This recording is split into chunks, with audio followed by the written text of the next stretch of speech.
nosotros no fuimos los primeros. Los primeros fueron los que le pusieron un bajo eléctrico al vallenato.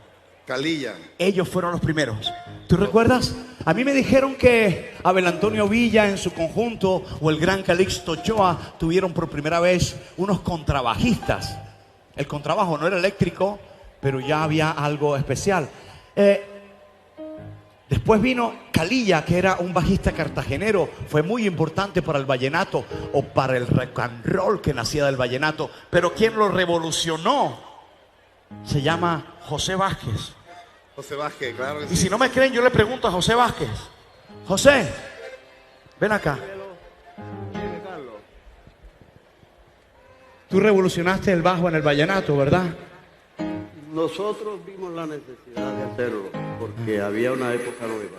Y a ti no te mandaron a fusilar por eso, ¿verdad? Me trataron de poner preso. Ah, ¿te trataron de poner preso también? José Vázquez y yo nos vamos detenidos. Adiós. Ah, ya entiendo. ¿Pero por qué? ¿Qué fue lo que hizo? ¿Cómo se le puede poner un bajo eléctrico al vallenato? Ah, José, Dímelo. ¿qué sigue el bajo eléctrico? ¿Qué sigue el bajo eléctrico? ¿Por qué se le pone un bajo eléctrico al vallenato? Porque había que hacerlo para llenar algunos espacios, para acompañar la caja, la conga.